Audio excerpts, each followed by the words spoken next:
भारतीय महात्मा समता परिषद फुले यांच्या वतीनं माननीय राष्ट्रीय नेते छगनरावजी भुजबळ यांच्या आदेशानं आज या ठिकाणी आम्ही ओबीसी समता परिषदेचे सर्व मंडळी या ठिकाणी गेल्या 2 सप्टेंबरला जो GR निघाला त्याच्या निषेधार्थ या ठिकाणी आम्ही आज आंदोलन करत आहोत आणि या ठिकाणी निवेदन देत आहोत।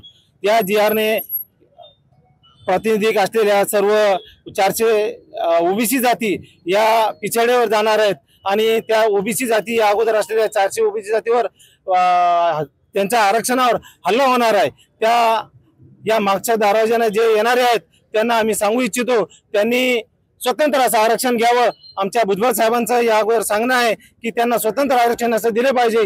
आमच्या ओबीसीच्या आरक्षणात कोणी त्यांना घुसडू नये, मागच्या दरवाजाने त्यांना आगमन करू नये। यानंतर आम्ही जर का ते GR रद्द झाला नाही तर आम्ही निश्चितच तीव्र असं आंदोलन रस्त्यावर उतरून तीव्र असं आंदोलन करू।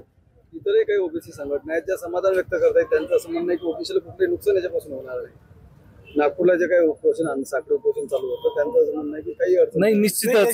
निश्चितच जो GR आहे पहिले पात्र शब्द काढून टाकला, तो पात्र शब्द काढून टाकल्यानंतर निश्चितच मराठा कुणबी मराठा त्यात सामील होणार आहे। त्यामुळे निश्चितच गेल्या ज्या ओबीसी जाती आहे 400 जाती त्यांच्यावर अन्याय होणार आहे आणि हा GR पूर्णपणे असंविधानिक आहे। आता मतांतर ओबीसी समाजामध्ये या संदर्भात पाहायला मिळत आहेत। त्या ओबीसी समाजामध्ये फूट पाडण्याचा जो काही प्रयत्न सरकारकडून केला जातो असं वाटतं? हो बिलकुल, निश्चितच। पुढची काय भूमिका असणार आहे?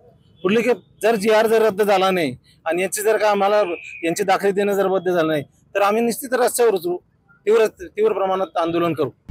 आता isakal.com आहे देशातील नंबर 1 ची मराठी न्यूज वेबसाईट। प्रत्येक अपडेटसाठी isakal.com ला नक्की भेट द्या।